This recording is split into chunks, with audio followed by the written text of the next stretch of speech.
Hi everyone, I'm Veeni Laggar. Welcome back to my channel. I hope you all are doing well.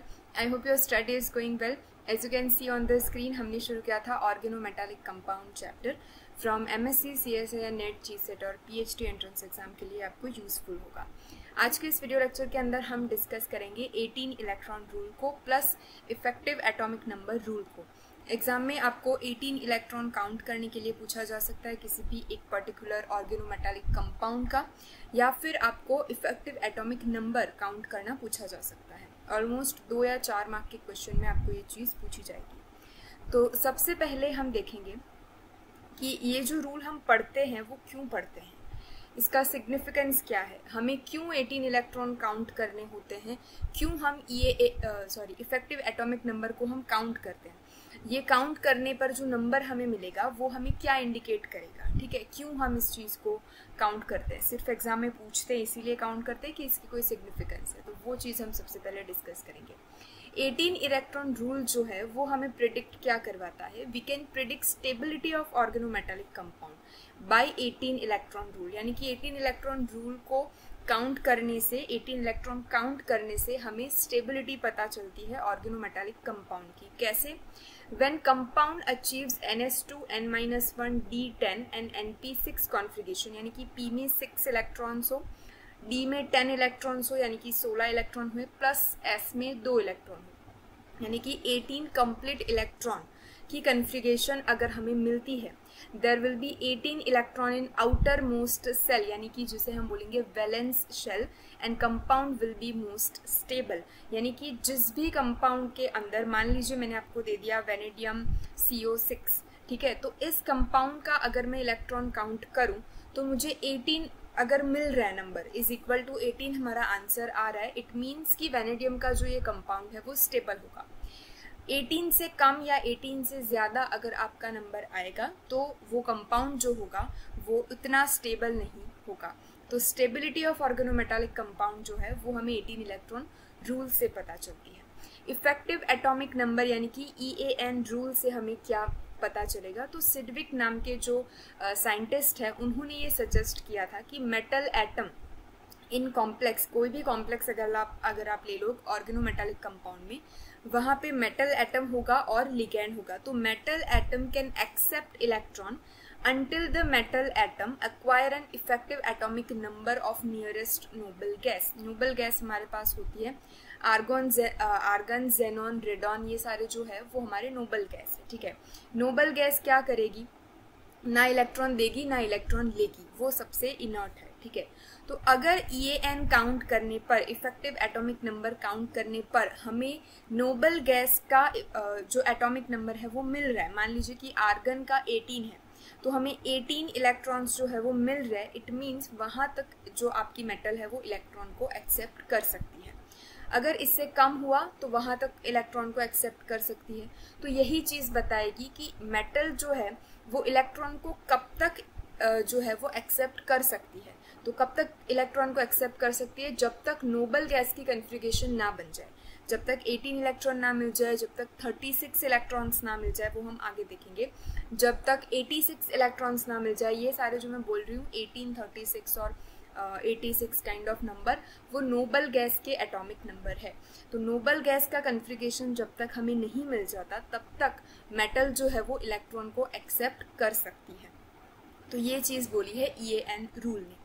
चलिए, अभी दूसरी एक information हमें EAN rule से ये मिलती है कि another important information that Sidgwick नाम के जो साइंटिस्ट हैं उन्होंने ये दी कि metal atom in complex accept the electron from ligand, that's why, यानी कि लिगैंड से मेटल जो है वो इलेक्ट्रॉन को कैप्चर कर सकती है, दैट इज़ वाई मेटल जो है उसको हम ल्यूइस एसिड बोल सकते हैं। और क्योंकि लिगैंड जो है वो इलेक्ट्रॉन डोनेट कर सकता है मेटल को, तो उसे हम बोलेंगे ल्यूइस बेस। तो यहाँ से आपको क्वेश्चन पूछा जा सकता है कि अगर मेटल है किसी भी कॉम्प्लेक्स के अंदर, कोई कॉम्प्लेक्स दे दिया जाए, मान लीजिए कि Fe का कोई आपको कॉम्प्लेक्स दे दिया जाए, वहाँ पर आपको बोले कि CO जो है लिगैंड है वो किस टाइप से बिहेव करेगा, तो वो ल्यूइस बेस होगा, और Fe जो होगा, मेटल जो होगा, वो आपका ल्यूइस एसिड के तौर पे बिहेव करेगा। तो इतनी जो है इन्फॉर्मेशन वो हमें मिलेगी 18 इलेक्ट्रॉन रूल से और EAN रूल से। 18 इलेक्ट्रॉन रूल हमें स्टेबिलिटी प्रोवाइड करता है, यानी कि प्रिडिक्ट करके देता है। EAN रूल हमें ये बोलेगा कि कब तक जो मेटल है वो इलेक्ट्रॉन को एक्सेप्ट कर सकता है, ठीक है। चलिए, अभी अगर आप इस पूरे पीरियोडिक टेबल को देखो तो आपको जो 18 इलेक्ट्रॉन रूल और EAN हमें काउंट करने हैं, उसके लिए आपको वैलेंस शेल में कितने इलेक्ट्रॉन है पर्टिकुलर मेटल के वो याद रखने होंगे। तो उसके लिए एक ट्रिक है कि जो ग्रुप नंबर होगा is equal to valence electron होंगे, ठीक है। मान लीजिए कि मेरे पास वेनेडियम जो है वो मेटल है, उसका एक कॉम्प्लेक्स दिया है, तो मैं किस तरीके से प्रिडिक्ट कर पाऊंगी कि वेनेडियम के आउटर मोस्ट सेल के अंदर कितने इलेक्ट्रॉन्स होंगे, यानी कि वैलेंस इलेक्ट्रॉन ऑफ वेनेडियम कितने होंगे, मुझे कैसे पता चलेगा। तो सबसे पहले तो मुझे वेनेडियम की एक पूरी इलेक्ट्रॉनिक कन्फिगरेशन लिखनी होगी, जो हम 11th-12th से पढ़ते आए हैं, 1s2 2s2 2p6 करके, जो हम पूरा एटॉमिक नंबर जितना होता है वहां तक हम जाते हैं इलेक्ट्रॉनिक कन्फिगरेशन में। अभी वेनेडियम का अगर आप देखो तो 21, 22 और 23 वेनेडियम जो है उसका 23 एटॉमिक नंबर होगा, तो हमें 23 तक जो है पूरी इलेक्ट्रॉनिक कन्फिगरेशन लिखनी होगी। मान लीजिए अगर मैं Fe की लिखना चाहूँ तो Fe जो है उसका एटॉमिक नंबर 26 होता है, तो मुझे जब तक 26 इलेक्ट्रॉन आएंगे 1s2 2s2 2p6 3s2 ऐसे करके मुझे 26 तक इलेक्ट्रॉनिक कन्फिगरेशन लिखनी पड़ेगी, तब मुझे जाके पता चलेगा कि पीछे यानी कि आउटर मोस्ट शेल में कितने वैलेंस इलेक्ट्रॉन है, ठीक है। लेकिन ये जो काम है वो बहुत टाइम कंज्यूमिंग हो जाता है एग्जाम के अंदर, तो आप ये एक चीज़ याद रख सकते हो कि जो ग्रुप नंबर है is equal to valence electron होगा। मान लीजिए ये आपकी 3D सीरीज है, ये आपकी 4D सीरीज है इट्रियम वाली, और लैंथेनम वाली आपकी 5D सीरीज है, ठीक है। अभी ये वाला ग्रुप कौन सा है, तीसरा ग्रुप है। तो स्कैंडियम का अगर आपको कोई कंपाउंड दिया जाए तो स्कैंडियम के अंदर आउटर मोस्ट इलेक्ट्रॉन्स कितने होंगे, यानी कि वैलेंस इलेक्ट्रॉन्स कितने होंगे, 3 होंगे। टिटेनियम के अंदर 4 होंगे, वेनेडियम के अंदर 5 होंगे, क्रोमियम के अंदर 6 होंगे, मैंगनीज के अंदर 7 इलेक्ट्रॉन्स होंगे, वैलेंस इलेक्ट्रॉन की बात कर रहे हैं, Fe के 8 होंगे। इस तरीके से पूरी सीरीज चलेगी। अभी ये जो ग्रुप नंबर है वो 3D 4D और 5D तीनों सीरीज को लगेंगे। मान लीजिए कि मैंगनीज की बात करें तो 7 इसके जो है वो वैलेंस इलेक्ट्रॉन होंगे। इसके नीचे अगर हम Tc की बात करें या फिर हम रेनियम की बात करें Re की, तो उनके भी वैलेंस इलेक्ट्रॉन कितने होंगे, 7 ही होंगे। तो ये चीज़ आपको याद रखनी है। एक एडिशनल चीज़ जो है वो यहाँ पे लिखनी आई थिंक रह गई है, लेकिन 12 बोरॉन से जो होगा वो 13 आपका ग्रुप नंबर होगा, या आपका 14 ग्रुप नंबर होगा, ठीक है, या आपका 15 ग्रुप नंबर होगा। तो यहाँ पे यानी कि राइट हैंड साइड जब 12 से आप 13 की ओर मूव करोगे तो 13 ग्रुप नंबर का 3 वैलेंस इलेक्ट्रॉन आप काउंट करोगे। कार्बन का हम 4 वैलेंस इलेक्ट्रॉन काउंट करेंगे, नाइट्रोजन का हम 5 वैलेंस इलेक्ट्रॉन काउंट करेंगे। क्यों? क्योंकि 15 इसका ग्रुप नंबर है, तो 15 से आप याद रखिए 5। इसका ग्रुप नंबर 14 है तो 14 से आप याद रखेंगे 4। ये 13 है तो 3 से आप याद रखोगे 3। तो वैलेंस इलेक्ट्रॉन जो है वो आपको राइट हैंड साइड वालों के इस तरीके से याद रखने होंगे, ठीक है। चलिए, तो इतनी चीज़ आपको समझ में आई कि वैलेंस इलेक्ट्रॉन हम किस तरीके से प्रिडिक्ट करेंगे। चलिए, अभी काउंटिंग 18 इलेक्ट्रॉन रूल जो है वो हमें सबसे पहले तो ये वाला फॉर्मूला आपको याद रखना होगा कि complex is follows 18 electron rule and it is stable, यानी कि कोई भी एक कंपाउंड 18 इलेक्ट्रॉन रूल को फॉलो कर रहा है प्लस वो स्टेबल है। ऐसा हम कब बोलेंगे, जब वैलेंस इलेक्ट्रॉन ऑफ मेटल जो अभी हमने काउंट करने सीखे, valence electron of particular metal plus electron donated bye ligand plus और माइनस चार्ज जब हम करेंगे तो 18 इसका सम अगर आ रहा है तो हमारा जो कॉम्प्लेक्स है वो स्टेबल है, प्लस 18 इलेक्ट्रॉन को फॉलो कर रहा है, ऐसा हम बोल सकते हैं। एग्जाम्पल के तौर पे हमने यहाँ पे रेनियम जो है इसका एक एग्जाम्पल लिया। अभी अगर आप पीछे देखोगे तो रेनियम का मैंने यहाँ पे आपको एग्जाम्पल दिखाया कि रेनियम के वैलेंस इलेक्ट्रॉन कितने होंगे, 7 होंगे, क्योंकि वो 7th ग्रुप से बिलोंग करेगा, ठीक है। तो रेनियम के इलेक्ट्रॉन हमने काउंट कर लिए 7। मिथाइल ग्रुप यहाँ पे है, तो एक मिथाइल ग्रुप हमें 2 इलेक्ट्रॉन काउंट देगा, तो CH3 के 2 इलेक्ट्रॉन हो गए। देखिए ये रेनियम मेटल है हमारी, और इसके ऊपर जितने भी और सब्सटीट्यूएंट लगे हैं वो सारे हमारे लिगेंड हैं, ठीक है। इस पूरे कंपाउंड के ऊपर +1 यहाँ पे चार्ज दिया रहेगा। CH3 कितने इलेक्ट्रॉन डोनेट करेगा, 2 इलेक्ट्रॉन डोनेट करेगा। यहाँ पे 2 CO कार्बोनिल ग्रुप है। कार्बोनिल जो है वो न्यूट्रल लिगेंड होता है जो हमें 2 इलेक्ट्रॉन डोनेट करेगा। तो एक कार्बोनिल के 2 इलेक्ट्रॉन, ऐसे 2 कार्बोनिल के 4 इलेक्ट्रॉन हमें यहाँ से मिलेंगे। ठीक है।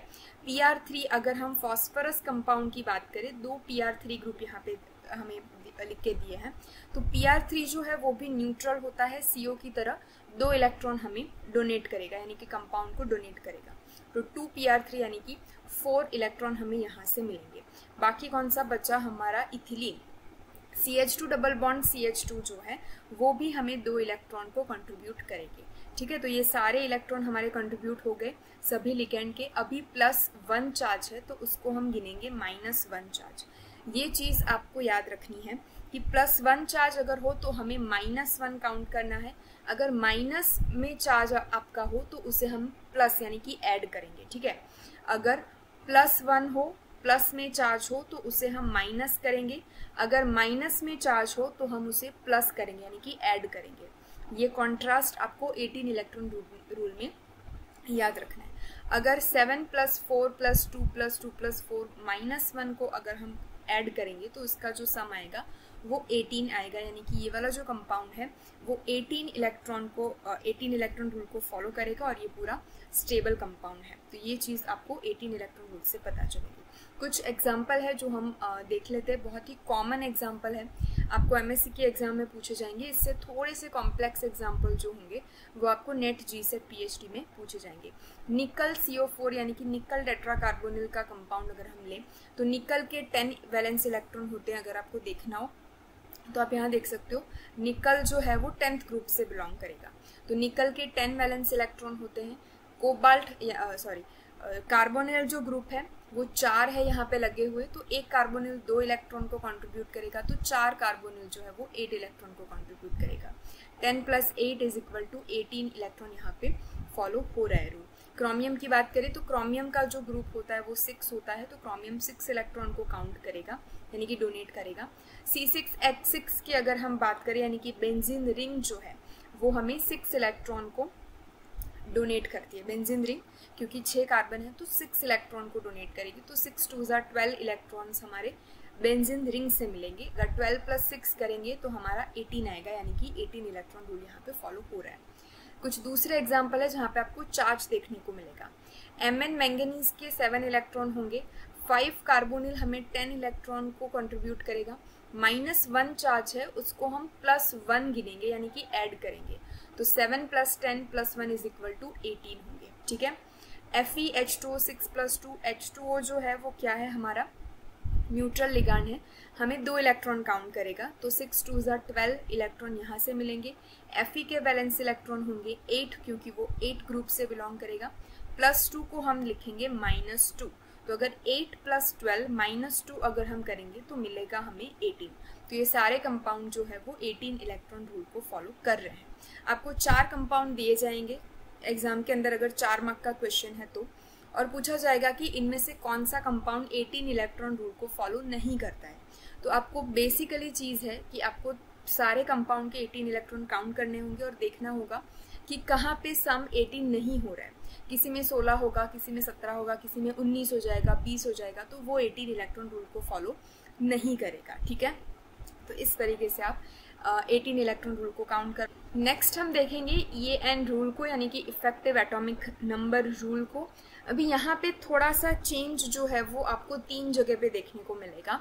इलेक्ट्रॉन कंट्रीब्यूटेड बाय लिगैंड वो तो हमें सेम ऐड करने हैं। यहाँ पे हम एटॉमिक नंबर ऑफ मेटल लेंगे, मेटल का हम एटॉमिक नंबर हम लेंगे, ना कि वैलेंस इलेक्ट्रॉन्स। 18 इलेक्ट्रॉन में हमने क्या किया, वैलेंस इलेक्ट्रॉन को हमने यहाँ पे ऐड करा किसी भी मेटल के। अब हमें यहाँ पे एटॉमिक नंबर को ऐड करना है, plus electron donated bye ligand plus और माइनस चार्ज। चार्ज को हमें एज इट इज रखना है, EN रूल के अंदर चार्ज को हमें एज इट इज रखना है। अगर माइनस हो तो माइनस ही लिखेंगे, प्लस हो तो प्लस ही लिखेंगे। Is equal to noble gas का एटॉमिक नंबर आना चाहिए, यानी कि आर्गन का 18 आ सकता है, क्रिप्टॉन का 36 आ सकता है, जेनॉन का 54 आ सकता है, या फिर रेडॉन का 86 आएगा, ठीक है। मान लीजिए कि FeCN6-3 की हम बात करें, Fe का जो एटॉमिक नंबर होता है वो 26 होता है। Cn जो है वो न्यूट्रल लिगैंड है जो हमें 2 इलेक्ट्रॉन देगा, तो 2 इलेक्ट्रॉन ऐसे हमारे पास 6 Cn है, तो हम 6 को मल्टीप्लाई कर देंगे। -3 एज इट इज हम लिखेंगे -3। अभी इन सभी का अगर हम सम करें 26 + 6 × 2 = 12, -3 इज इक्वल टू 35 आएगा। तो 35 जो है वो नियर टू 36 तो है, यानी कि ये जो स्पीशीज है पूरी FeCN6-3 की वो थोड़ी बहुत स्टेबल तो है, लेकिन EAN रूल को फॉलो नहीं करेगी। ठीक है, अगर हम बात करें कोबाल्ट Cl4-2 की, तो कोबाल्ट का जो एटॉमिक नंबर होगा वो 27 होगा। Cl जो है वो हमें 2 इलेक्ट्रॉन कंट्रीब्यूट करते हैं, ऐसे 4 Cl है, तो 4 2 हो जाएगा हमारा 8, -2 जो चार्ज है वो हम एज इट इज रखने पर सम करेंगे तो 33 आएगा। और 33 जो है वो 35 से तो बहुत दूर है, यानी कि 2 डिजिट दूर हो जाएगा, तो वो स्टेबल नहीं होगा, प्लस EAN रूल को फॉलो भी नहीं करेगा। तो ये चीज़ आपको ध्यान में रखनी थी। अभी यहाँ पे हमें नोट जो करनी है वो एक चीज़ ये है कि here addition of charge should be as it is, यानी कि चार्ज जो है वो हमें एज इट इज़ ऐड करना है। अगर मैं आपको समरी दे दूँ 18 इलेक्ट्रॉन रूल और EAN रूल की, तो 18 इलेक्ट्रॉन रूल के अंदर हम वैलेंस इलेक्ट्रॉन को काउंट करते हैं, प्लस और माइनस चार्ज करते हैं। एडिशन ऑफ अपोजिट चार्ज ये आपको ध्यान में रखना है, चार्ज जो है प्लस होगा तो हम माइनस काउंट करेंगे, माइनस होगा तो हम प्लस काउंट करेंगे।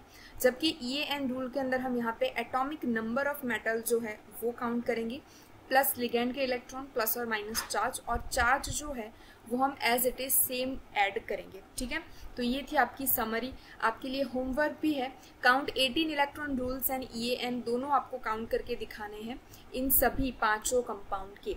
आंसर जो है वो आपको वीडियो अपलोड होने के 24 घंटे के अंदर डिस्क्रिप्शन में या फिर कमेंट सेक्शन में मिल जाएंगे, वहाँ से आप देख सकते हो।